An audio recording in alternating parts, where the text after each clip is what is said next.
하나님의 말씀은 히브리서 8장 6절 말씀이 되겠습니다. 신약성경 361페이지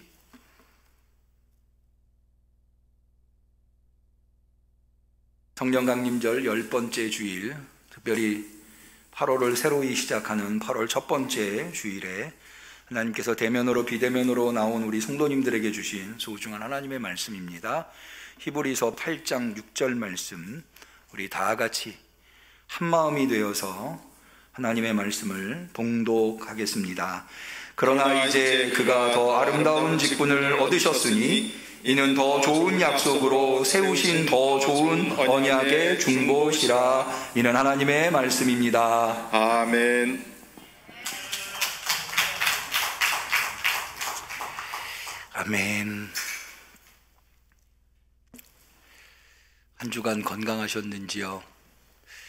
요즘은 다시 코로나가 확산세, 하루에 10만 명 정도 확진자가 나오는 상황이어서 우리 성도님들 뵈면 처음 묻는, 여쭙는 인사가 건강이 괜찮으신지요? 라고 하는 말씀입니다.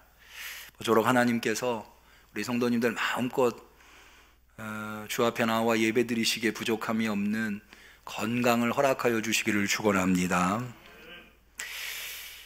건강은 우리가 이렇게 서로 무난하고 합니다마는 여러분들의 신앙은 어떠신지요? 신앙은 괜찮으신지요? 제가 올해 건강검진 받는 해입니다. 저는 늘 국민건강보험공단에서 연락이 와서 건강검진 예약을 잡으라고 계속해서 전화가 와요. 좀 귀찮아요. 전화가 계속 오니까. 제가 이렇게 이야기하면 우리 성도님들은 아마 저한테 이렇게 조언하실 것 같아요. 목사님, 좀 귀찮으시더라도 건강검진은 꼭 받으셔야 합니다. 그래야 건강을 관리할 수 있으십니다. 아마 그렇게 조언을 하실 것 같아요. 맞습니다.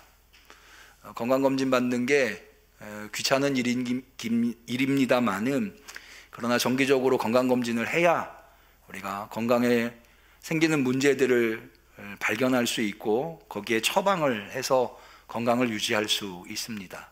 신앙도 마찬가지입니다. 여러분, 신앙인이 되어서 평생 단 한 번도 신앙에 문제가 생기지 않는 사람은 아무도 없습니다. 엘리야가 어떤 선지자입니까? 450명의 바알 선지자, 아세라 선지자와 영적 전쟁에서 혼자서 승리한 위대한 선지자 아닙니까? 그런 그도 신앙의 시련이 오자 신앙의 압박을 받아서 하나님 앞에, 하나님, 저 이제 더 살고 싶지 않습니다. 저를 데려가 주십시오 라고 기도하는 것을 볼 수 있습니다. 누구나 다 신앙인은 이 땅에서 신앙생활을 하다 보면 문제가 생깁니다. 그러니까 우리는 누구나 마치 건강검진을 정기적으로 받듯이 우리의 신앙도 정기적으로 점검해 봐야 합니다. 그래야 신앙을 점검해야 그 문제가 있으면 신앙에 처방을 내릴 수 있기 때문입니다.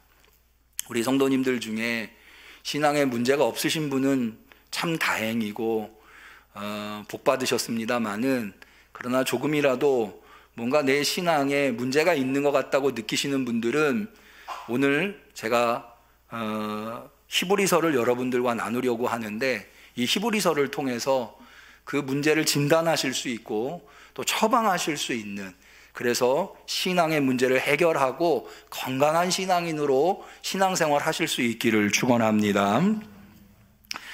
제가 히브리서를 신앙의 문제를 진단하고 해결하는 말씀으로 선택한 이유는 여러 가지가 있는데요. 무엇보다도 이 히브리서는 이 성경 속에 더 성경적인 성경이다 라고 말씀을 드릴 수가 있습니다. 그게 무슨 얘기냐면, 이 히브리서는 다른 성경과 달리 이 히브리서의 저자는 구약에 대단히 정통해 있는 저자라고 할 수 있습니다. 이 히브리서에 나오는 내용들을 보면 그 레퍼런스가 대부분 다, 그 근거, 논리의 근거가 대부분 다 우리가 지금 구약이라고 하는, 히브리서가 기록될 당시에는 성경이라고 하는 구약의 그 근거를 삼고 있다고 하는 겁니다. 그런데 그것뿐만이 아닙니다. 이 구약을 통해서 신앙을 진단하고 문제를 해결하려고 하는 이 히브리서가 사용하고 있는 언어, 그 헬라어인데요. 헬라어는 다른 신약 성경에 비해서 매우 고급 헬라어를 사용하고 있다는 겁니다. 우리가 지금 한글로 번역된 성경을 봐서 그렇지 원어를 우리가 볼 수 있다면 이 히브리서에 사용되고 있는 헬라어가 얼마나 고급스럽고 수준 높은 언어인가 알 수 있을 겁니다. 그러니까 이 히브리서의 저자는 하나님의 말씀에 정통할 뿐만 아니라 상당한 교육을 받은, 그래서 사람들에게 신앙의 문제가 발생했을 때 그것을 잘 진단하고 처방할 수 있는 저자가 기록한 성경이다 라고 할 수가 있는 겁니다. 제가 이 히브리서가 신앙의 문제가 생겼을 때에 봐야 하는 성경으로 말씀을 드린 이유는 히브리서가 바로 그런 목적으로 기록되었기 때문입니다. 히브리서 13장 22절에 보면 히브리서의 저자는 형제들아 내가 너희를 권하노니 권면의 말을 용납하라 라고 해서 히브리서가 권면하기 위해서 기록된 성경이라는 것을 알 수 있거든요. 그런데 누구한테 권면하려고 하느냐 라고 할 때 신앙에 문제가 생긴 이들, 히브리서 2장 1절에 보면 그러므로 모든 들은 것을 우리가 너희 더욱 간절히 삼갈지니 혹 흘려 떠내려 갈까 염려하노라. 무슨 얘기냐면 복음을 우리가 들었잖아요. 그리고 복음을 우리의 중심에 담아두면서 우리가 신앙생활을 하는데 어떤 문제로 인해서 이 복음이 흘러 떠내려갈 위기에 있는 신앙인들에게 주는 권면이라고 할 수 있는 거죠. 또 히브리서 5장 12절에 보면 때가 오래므로 너희가 마땅히 선생이 될 터인데 너희가 다시 하나님의 말씀의 초보가 무엇인지 누구에게 가르침을 받아야 할 것이니 젖이나 먹고 단단한 식물을 못 먹을 자가 되었도다. 무슨 얘기냐면 이미 복음을 받아들여서 오랜 시간이 지났어요. 그런 정도의 시간이 지났으면 남을 가르치는, 복음을 가르치고 신앙을 가르치는, 예수 그리스도를 가르치는, 구원을 가르치는 입장에 있어야 될 터인데 히브리서 저자가 보는 신앙인들은 오히려 신앙이 성숙하는 것이 아니라 역행해서 미숙하게 되어버렸다는, 그래서 어린 애기나 먹는 젖이나 먹을 수 있는 정도의 신앙으로 전락했다 라고 지금 이야기하고 있습니다. 더 나아가서 히브리서 12장 3절에 보면 너희가 피곤하여 낙심치 않기 위하여 죄인들의 이같이 자기에게 거역한 일을 참으신 자를 생각하라. 피곤하여 낙심치 않을 수 있도록 예수님을 생각하라는 거예요. 왜 이런 이야기를 하겠습니까? 히브리서가 지금 대상으로 삼고 있는 이들이 신앙의 어떤 피곤함, 신앙의 낙심이 있기 때문에 이런 이야기를 하고 있는 것 아니겠습니까? 이런 신앙의 많은 문제들, 신앙이 흘러 떠내려가 버릴 위기에 놓여 있는 이들, 신앙이 역행하고 있는 이들, 성숙해야 되는데 오히려 미숙의 방향으로 가고 있는 이들, 또 피곤해서 신앙의 나락으로 떨어져 있는 이들에게 히브리서는 권면을 하는데 무엇으로 권면을 하느냐? 하나님의 말씀에 근거해서 매우 교양 있는 말씀으로 권면하고 있다고 하는 겁니다. 그러기에 우리는 신앙의 위기를 맞이할 때마다 이 히브리서를 간직해야 할 것입니다. 그러면 이 신학의 위기에 처해 있는 이들에게 히브리서가 권면하고 있는, 조치하고 있는 신앙적 처방은 무엇이냐? 한마디로 얘기해서 예수 그리스도를 더 깊이 깨달아 알아야 한다. 무슨 얘기냐? 성도들이 신앙의 위기에, 신앙의 문제가 생긴 이유는 예수 그리스도를 제대로 알고 있지 못하기 때문이라는 거예요. 우리 성도님들, 예수 그리스도를 신앙생활을 하면 할수록 더 깊이 깨달아 아시는 성도님들이 되시기를 축원합니다. 이 히브리서가 기록될 당시에 성도들을 가장 강력하게, 성도들에게 신앙의 문제가 생기도록 가장 강력하게 작용하고 있는 게 뭐였는가 하면 바로 이때 당시가 이 영지주의나 헬라 문화에 속해 있는데요, 천사 숭배 사상이라고 하는 것이 이 시대에 만연해 있었습니다. 이 시대의 사람들은 천사를 어떤 존재로 받는가 하면 하나님의 심부름꾼으로서 하나님과 인간을 중재하는 중재자로 보았습니다.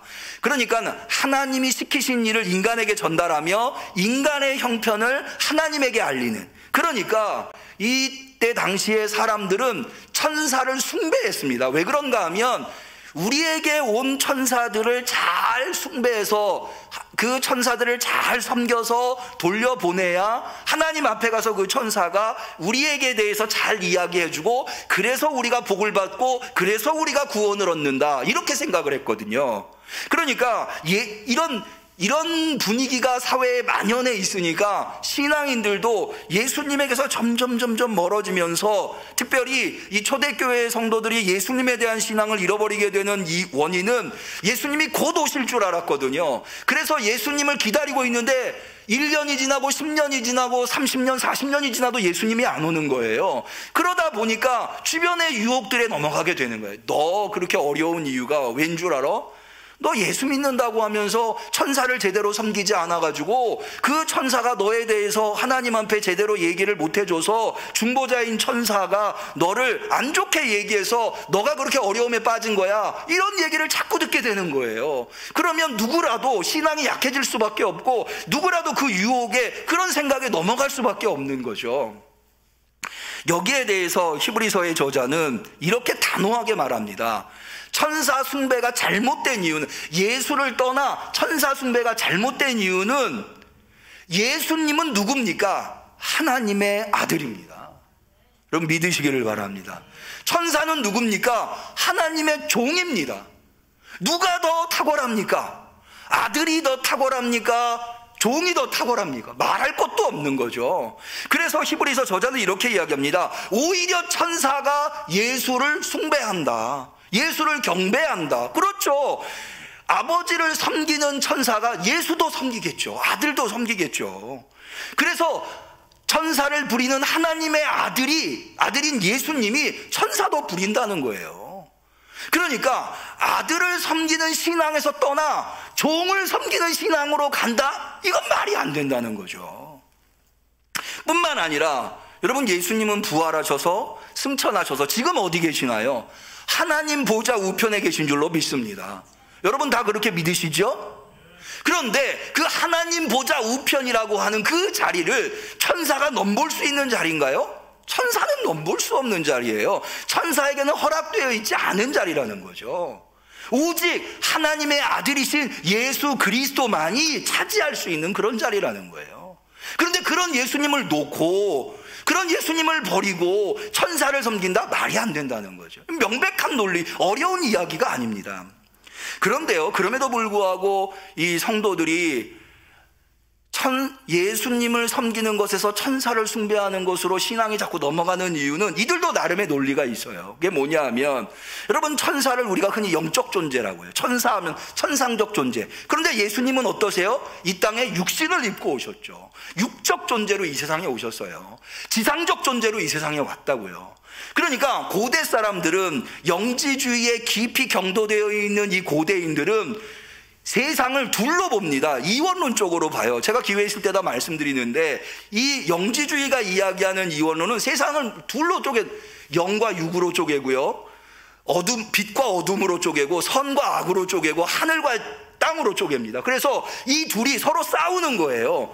영은 우월하고 육은 타락한 거고요, 천상은 우월하고 땅은 타락한 걸로 보는 거죠. 그런데 천사는 영적 존재, 천상적 존재로 보고, 예수님은 육으로 입고 이 땅에 오시잖아. 너희들이 이야기하는 대로 육신을 입고 이 땅에 오셔서 십자가에 죽지 않았느냐. 그런데 어떻게 영적인 천사보다 육신을 입은 예수가 더 우월하다고 이야기하느냐, 이렇게 이야기를 하는, 오늘날 우리로서는 쉽게 받아들일 수 없는 이야기지만 1세기, 2세기의 고대인들한테는 이게 너무나도 강력한 논리로 그들을 설득해 왔다는 거죠.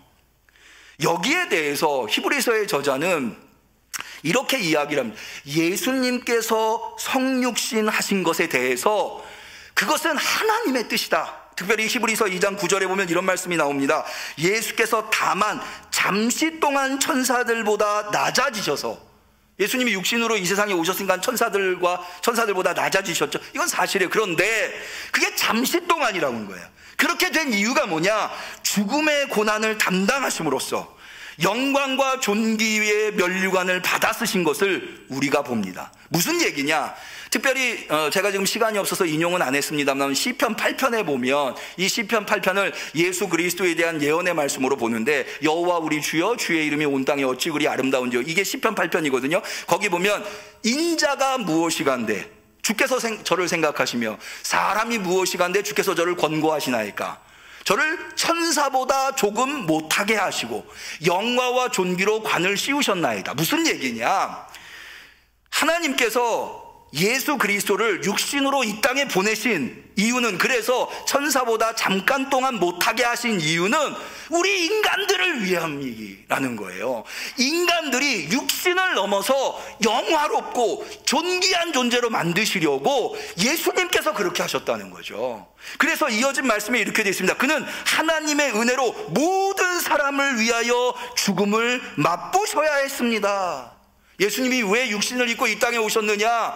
모든 죽을 수밖에 없는 인간들을 죽음을 넘어서 영화롭고 존귀하게 만들어주기 위해서 예수님이 잠깐 동안 천사보다 못한 육신을 입고 이 땅에 오셨다는 거예요. 그러시면서 이 히브리서 저자는 뭐라고 이야기하는가? 히브리서 2장 17절에 그러므로 그는 모든 점에서 그의 형제 자매들과 같아지셔야만 했습니다.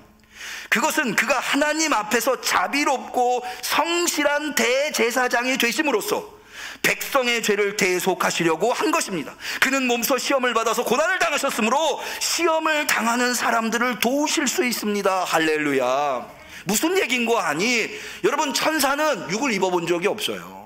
그러니까 육신을 가지고 있는 인간이 얼마나 연약하고 유혹에 빠지기 쉽고 범죄할 수밖에 없는 그런 존재인지를 모르는 거예요. 그런데 예수님은 육신을 입고 이 세상에 오신 거죠. 그래서 누구보다도 이 육신을 입고 있는 사람들이 가지고 있는 연약성, 육신을 입고 있는 사람들이 범죄에 빠지기 쉬운 이 부족함, 누구보다도 잘 아신다는. 그렇기 때문에 누가 더 우리를 위해서 중보할 수 있겠느냐? 천사겠냐? 아니면 예수 그리스도겠느냐? 명백한 거죠. 예수 그리스도가 우리의 어려운 형편을 더 잘 아니까, 우리의 입장이 되어 보셨으니까 우리를 위해서 더 애틋한 마음으로, 더 간절하게 하나님 보좌 우편에서, 천사는 기껏해야 하나님 발치 아래에 있지만 예수 그리스도는 하나님 보좌 우편에서 우리를 위하여 중보하실 수 있는 분이라고 하는 거. 더 나아가서 방금 제가 히브리서 2장 17절 말씀을 드렸습니다마는 여기에 자비롭고 성실한 대제사장이 되어주셨다, 예수 그리스도께서. 그런데요, 이건 아주 히브리서가 우리에게 강력하게 전달하고 있는, 히브리서에만 나타나는 이 예수 그리스도가 누구신가에 대한 기독론이라 할 수 있습니다. 왜냐하면 여러분, 우리가 예수님이 속죄 제물로 이 땅에 오셨다, 온 인류의 죄를 대속하시기 위해서 속죄 제물, 하나님의 어린 양으로 이 세상에 오셨다, 그건 아주 우리가 보편적으로 잘 알고 있죠. 그런데 히브리서는 거기에서 더 나아가서 예수님이 속죄 제물이실 뿐만 아니라 예수님이 가장 탁월한 대제사장이시라는 거예요, 히브리서에. 그러면 예수님이 어떻게 대제사장이냐? 사실은 이거는 이 구약의 전통에 의하면 이 레위기랄지 이런 거를 보면 대제사장은 누가 하나요? 일단은 제사장이 되어야 대제사장이 될 수 있거든요. 제사장은 누가 하나요? 레위 지파에 속한 아론의 후손이 제사장이 되도록 되어 있어요. 그런데 예수님은 레위 지파가 아니에요. 아론의 후손이 아니에요. 우리가 모두 다 잘 알고 있듯이 예수님은 어느 지파에 속하나요? 유다 지파 다윗의 후손이라고요. 그러니까는 예수님이 대제사장이라고 말할 수 없는 거죠. 그래서 이 히브리서는 어느 말씀을 끌어다가 이 주장의 근거로 삼는가 하면 시편 114편 4절의 말씀, 거기에 이렇게 되어 있어요. 주께서 맹세하시기를 너는 멜기세덱을 따른 영원한 제사장이다 하셨으니 변하지 않으실 것입니다. 멜기세덱을 따라 우리가 개역 한글판은 멜기세덱의 반차를 따라 이렇게 되어 있거든요. 멜기세덱의 예를 따라서 예수님이 대제사장이 되셨다는 거예요. 이게 무슨 얘기냐? 여러분, 앞서 말씀드린 대로 대제사장은 레위 지파에 속한 아론의 후손이어야 해요. 그리고 그 해에 제사장들 중에 순번에 의해서 대제사장을 정하게 되어 있어요. 그런데 창세기 14장에 보면 아주 흥미로운 이야기가 나오는데요. 거기에 아브라함의 조카 롯이, 여러분이 잘 아시다시피 아브라함과 롯의 이 목동들이 서로 싸우니까 아브라함이 롯을 불러다가 너가 우하면 내가 좌하고 내가 좌하면 너가 좌하면 내가 우하겠다 이래서 롯이 먼저 어느 땅을 선택합니까? 소돔 땅을 선택합니다. 소돔성에 롯이 들어요. 그런데 창세기 14장에는 메소포타미아 지역에 있는 거대 제국 4개의 제국이 있습니다. 그 4개의 제국이 이 팔레스틴 지역에 소돔성과 같은 도시국가들 5개의 도시국가들이 있는데 이 5개의 도시국가들에 쳐들어옵니다. 그래서 소돔성에 있는 롯이 거기에 전리품으로 노예로 이 메소포타미아 제국으로 끌려갑니다. 그런데 그 소식을 전해들은 아브라함이, 사실은 아브라함이 대단한 전투 전략가예요. 아브라함이 전술을 세워가지고 이 굉장한 4제국과 전쟁을 해서 롯을 구출할 뿐만 아니라 이들이 가지고 간 이 팔레스틴 지역의 5개의 도시국가에게서 가져간 전리품을 싹 다 가져옵니다. 되찾아와요. 그래서 와서 예루살렘, 현재 예루살렘이 옛날에 무슨 지명이었는가 하면 살렘이었어요. 살렘 지역에 오는데 살렘 지역의 왕이면서 대제사장이 누군가 하면 바로 멜기세덱이었어요. 이 멜기세덱이 아브라함을 맞이하면서 2가지 일을 해요. 첫 번째가 무슨 일을 하냐면 너가 가지고 있는 너가 얻은 전리품 중에 10분의 1을 하나님 여호와께 바쳐라 라고 얘기를 합니다. 두 번째는 뭘 하는가 하면 그렇게 11조를 바치는 아브라함을 축복해요. 이게 성경에서 나오는 첫 번째 11조예요. 첫 번째 11조. 그 11조를 멜기세덱 제사장에게 줘요. 이 일은 제사장만이 할 수 있는 일이에요. 여러분 11조 제사장에게 드리잖아요. 그리고 제사장이 성도들을 축복하죠. 백성들을, 하나님의 백성들을 축복해요. 이건 대제사장만 하는 거거든요. 그러니까 멜기세덱은 레위 지파에 속한 아론의 후손이 아님에도 불구하고 하나님에 의해서 임명된, 직접 하나님이 임명하신 대제사장이라는 거예요. 그런데 예수님이 바로 그런 경우를 하는 거예요. 여러분 전통적으로는 레위 지파에서 아론의 후손이 제사장이 되지만 결국에는 그게 다 하나님의 종 아니에요. 하나님이 직접 너 대제사장 해라 하면 그걸 누가 맡겠어요? 그걸 누가 부정하겠어요? 하나님이 직접 세우신 거니까. 다시 말해서 멜기세덱의 반차를 따라서 예수님이 대제사장이 됐다고 하는 것은 바로 이런 방식으로 예수님이 하나님에 의해서 지명받아 대제사장이 됐다는 거예요. 그런데 이 예수님께서 그렇게 대제사장일 수밖에 없는 이유가 무엇이냐? 보다 더 강력한 이유는, 여러분 우리가 예수님이 십자가에 자신을 속죄의 제물로 내어주심으로 말미암아 온 인류의 죄를 대속했다고 믿고 있잖아요. 저와 여러분들 다 그렇게 믿으시죠? 믿으시기를 축원합니다. 그렇다면 속죄 제물로 예수님이 자신의 몸을 제물로 드렸다면 그 예수님을 속죄 제물로 드리는 이 제사를 집례한 대제사장이 있어야 할 거 아니에요. 사실은 그게 대제사장이 하는 일이거든요. 대제사장이 가장 중요하게 해야 할 일이 뭐냐? 1년의 대속죄일에 성전 안에, 성소 안에 지성소가 있거든요. 그 지성소 안에 들어가서 모든 이스라엘의 죄를 가지고 들어가서 대속죄일에 속죄하는 제사를 드리는 게 대제사장이 해야 할 일이에요. 그런데 예수님께서 온 인류의 죄를 가지시고 그것을 해결하기 위해서 자신을 제물로 드렸다고 한다면, 그런 제사가 가능하려면 그 제사를 집례한 대제사장이 있어야 할 거 아니냐. 그런데 그게 누구냐? 멜기세덱의 반차를 따른 예수 그리스도가 그 역할을 했다는 거예요. 그런데 이것은 그때 당시에 있었던 대제사장들과는 비교도 할 수 없는 가장 탁월한 대제사장이라는 거예요. 왜 그런가 하면, 여러분 대제사장이 1년에 한 번 대속죄일에 지성소에 들어갈 때 그냥 못 들어갑니다. 철저한 정결법을 거쳐서 정결하게 되어야만 들어갈 수 있어요. 왜 그런가 하면 조금이라도 흠결이 남아있으면 지성소에 들어가면 즉사하거든요. 그런데 예수님은 어때요? 전혀 흠이 없으신, 우리와 같이 육신은 가지고 계시지만 그러나 전혀 죄가 없으신, 이 땅에 존재했었던 어떤 대제사장과도 비교할 수 없는 가장 탁월한 대제사장이 되어주셔서 하나님 앞에 우리의 죄를 대속해 주셨다는 거예요. 믿으시기를 바랍니다. 뿐만 아니라 예수님이 직접 스스로, 여러분, 대제사장이 대속죄일에 이스라엘의 죄를 놓고 속죄하기 위해서 지성소에 들어가지만 그것은 제한되어 있어요. 한 번으로 끝나는 게 아니에요. 계속해서 제사를 드려야 돼요. 왜? 그것은 유한한 제사이기 때문에 완벽하지 않아요. 그런데 예수 그리스도께서는 단 한 번에 완벽한 제물이 되어주셔서 온 인류의 죄를 대속하시기에 부족함이 없는 완벽한 제물이 되어주셔서 단 한 번에 온 인류의 죄를 해결하셨다는, 믿으시기를 바랍니다. 더 나아가서 여러분, 대제사장이 아까 제물을 드리는 장소가 지성소라고 그래요. 성소에 들어가서 제물을 드린다고 했어요. 그런데 이 땅에 있었던 모든 대제사장들은 다 이 땅에 있는 예루살렘 성전에 있는 지성소에 들어갔어요. 그런데 예수님은 이 땅에 있는 지성소에 들어간 게 아니에요. 하늘 성소에 들어가셔서 우리를 위해서 속죄 제사를 드려주신 대제사장이라는 거예요. 자, 히브리서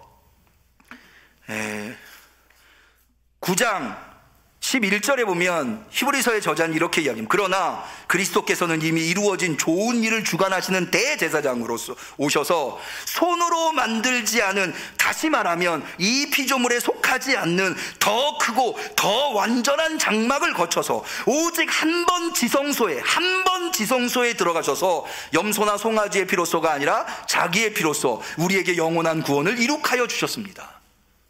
그러니까 여러분, 이 땅의 어떤 제사도, 이 땅의 어떤 제사장도, 이 땅의 어떤 성전도 그것보다 탁월할 수 없는, 예수님은 가장 탁월한 제사장으로서 가장 탁월한 제물을 가지고 가장 탁월한 성소에 들어가셔서 속죄 제사를 드려주신 거예요. 할렐루야. 믿으시기를 축원합니다. 그러니까는 예수님과 비교할 수 있는 게 없는 거예요. 심지어 히브리서의 저자는 뭐라고까지 얘기하는가 하면, 여러분, 이스라엘 역사를 통틀어서 가장 위대한 지도자가 누굽니까? 선지자 누굽니까? 모세죠. 모세보다 더 위대한 선지자 꼽을 수 없죠. 가장 탁월하고 가장 위대한 지도자. 그런데 히브리서의 저자는 그 모세도 예수님과는 견줄 수 없다는 거예요. 논리가 이렇습니다. 여러분, 모세가 어떻게 그렇게 위대한 지도자가 되었습니까? 민수기에 보면 모세가 범죄한 사실이, 구스 여인을 아내로 취해서 미리암과 아론이 반기를 모세에게 듭니다. 그때 하나님이 누구 편을 서주시냐면 모세 편에 서주세요. 왜 하나님이 모세 편에 서시는가 하면 거기 이렇게 되어 있어요. 모세는 온 집에 충성됨이니라, 이렇게 되어 있어요. 그러니까 모세가 위대한 지도자가, 그의 흠결에도 불구하고 모세가 위대한 지도자가 된 이유는 하나님이 그를 충성된 종으로 여겼기 때문이라는 거예요. 그런데요, 예수님은 충성된 종이 아니라 충성된 아들이시죠. 종이 아무리 충성을 해도 충성된 아들하고 견줄 수 있습니까? 그래서 모세도 예수님과는 견줄 수 없다는 거예요. 그럼 예수님이 이런 분이에요. 이런 예수님을 우리가 섬기고 있는 거예요. 할렐루야. 세상에 그 무엇과도 비교할 수 없어요.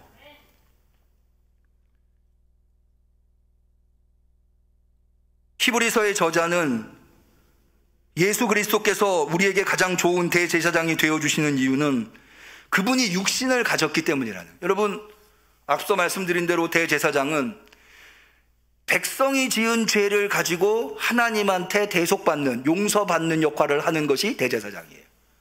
그런데 예수님은 친히 하나님과 가장 가까이 계신 분이심에도 불구하고, 하나님의 아들이심에도 불구하고 친히 우리 육신의 연약함을 짊어지신 분이, 그러니까 누구보다도 간절하게, 누구보다도 정성스럽게, 우리의 죄를 대속하시기 위해서 제사장으로서의 대제사장으로서의 역할을 감당하시지 않겠어요? 히브리서의 저자의 주장이에요.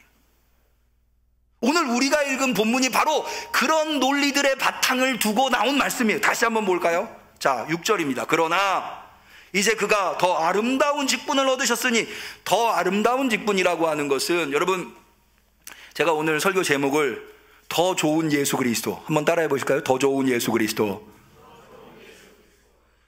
이렇게 하면 혹시 어느 분이 덜 좋은 예수님이 있고 더 좋은 예수님이 있나 이렇게 생각하실 수 있는데, 그게 아니에요. 이 더 좋은 예수 그리스도라고 하는 것은 이 세상의 어떤 것과도 비교할 수 없는 더 좋은, 이 세상에 가장 좋은 것보다도 더 좋은, 의미를 아시겠죠? 더 좋은 예수.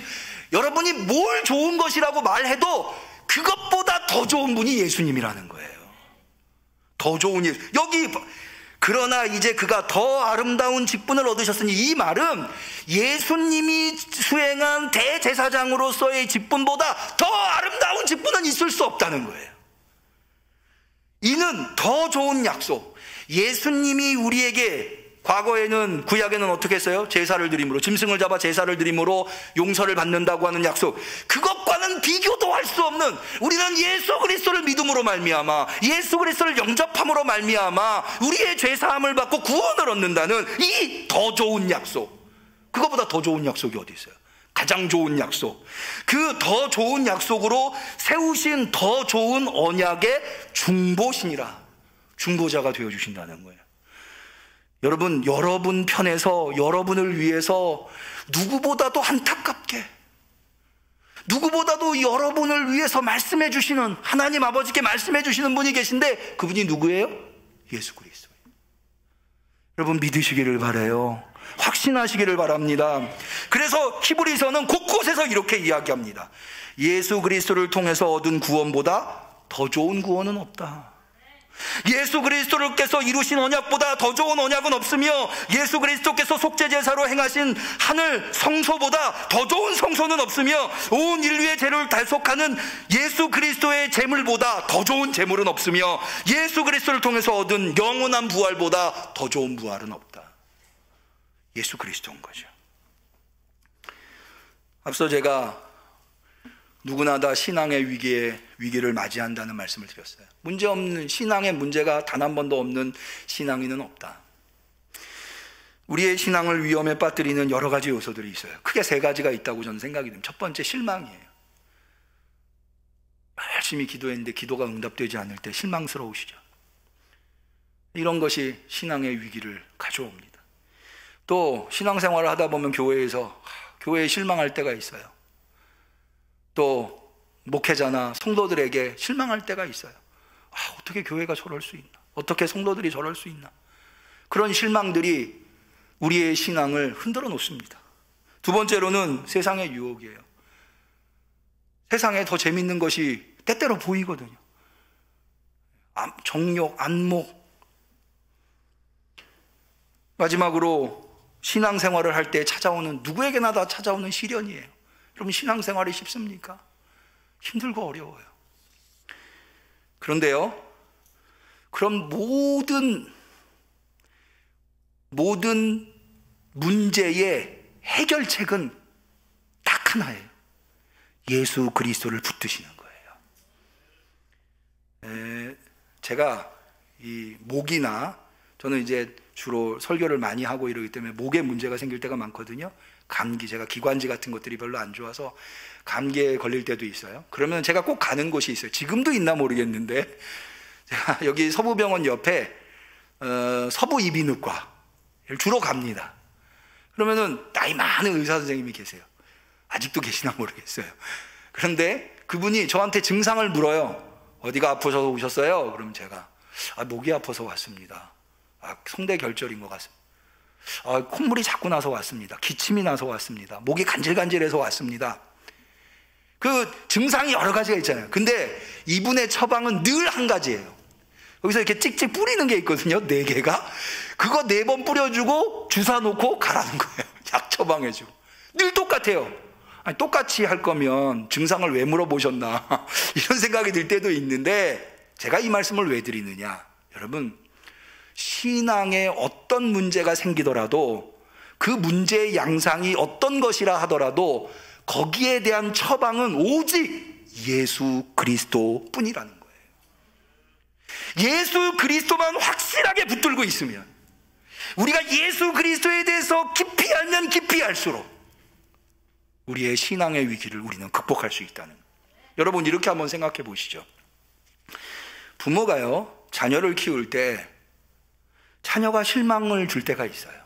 부모 마음에 부모를 속상하게 만들 때가 있잖아요. 그런 경우가 없는 부모는 아마 없을 거예요. 여러분, 자녀가 부모를 실망시킨다고 자녀를 버려버리시나요? 자녀를 포기하는 부모 있으세요? 그런 부모 없어요. 그 실망보다 자녀가 더 소중하기 때문에 그래요. 내가 지금 실망한 것보다. 여러분, 자녀를 키우다 보면은요, 간혹 이런 생각이 들 때가 있어요. 아우, 저 녀석들만 없으면 내가 더 잘 살 수 있을 것 같은데, 내가 더 재미있게 살아갈 수 있을 것 같은데, 그런 유혹이 올 때가 있어요. 그런데요, 그렇다고 자녀를 포기하는 부모 있나요? 없어요. 그렇게 사는 것보다 자녀를 양육하는 것, 자녀가 우리에게 더 소중하기 때문에 그래요. 여러분, 자녀를 키우는 게 쉽습니까? 얼마나 힘들고 어려워요. 그런데요, 그 어려움 때문에 자녀를 내다버리는 사람은 없어요. 끝까지 자녀를 곁에서 돌보고 자녀를 양육하고 자녀를 위해 헌신해요. 여러분, 예수 그리스도가 그것과 같아요. 여러분이 지금 어떤 시련이, 어떤 시험에 있든지, 어떤 실망이 여러분을 누르고 있든지, 그 실망이 지금은 굉장히 커 보이지만 그것이 아무리 커도 예수 그리스도가 클 수는 없어요. 예수 그리스도 붙으셔요. 여러분, 세상의 유혹이 아무리 좋아도요, 예수 그리스도보다 좋을 수는 없어요. 여러분, 신앙의 시련이, 신앙의 고통이 아무리 커도 예수 그리스도를 놓을 수는 없는 거예요. 여러분, 예수 그리스도로 승리하실 수 있기를 축원합니다. 예수 그리스도가 답이에요. 여러분, 그래서요, 이렇게 하세요. 여러분, 신앙이 자꾸 침체되는 것 같고, 그리고 교회 가기가 발걸음이 안 떨어지고 기도가 잘 안 되고 신앙의 위기가 찾아온 거예요. 뭔가 원인이 됐다. 그렇다면 여러분, 예수 그리스도, 내가 예수 그리스도를 붙들어야 되겠구나. 히브리서를 펼치세요. 그리고 히브리서가 주는 교훈들을 하나하나 곱씹어 보세요. 그러면 하나님께서 여러분들의 가장 좋은 중보자 되시는 예수 그리스도께서 여러분을 도우실 거예요. 승리하시기를 축원합니다. 기도하겠습니다. 하나님 아버지, 우리는 너무나 연약합니다. 너무나 자주 넘어집니다. 그러나 그렇다고 해서 우리가 예수 그리스도를 놓을 수가 없기에 오늘도 주 앞에 나와서 주님을 바라봅니다. 주님을 붙듭니다. 주님이 계시기에 우리가 아무리 힘들고 어려워도 이겨낼 수 있다는 믿음으로 주를 찾아 나왔사오니 주여, 우리를 붙잡아 주시옵소서. 우리를 중보하여 주시옵소서. 주님, 우리 성도들 안에 있는 그 고통과 괴로움과 눈물이 무엇입니까? 주님 다 아시지요. 다 해결하여 주시옵소서. 그래서 신앙의 승리를 이루어내게 하여 주시옵소서. 예수님의 이름으로 기도 올리옵나이다. 아멘. 우리는 감사한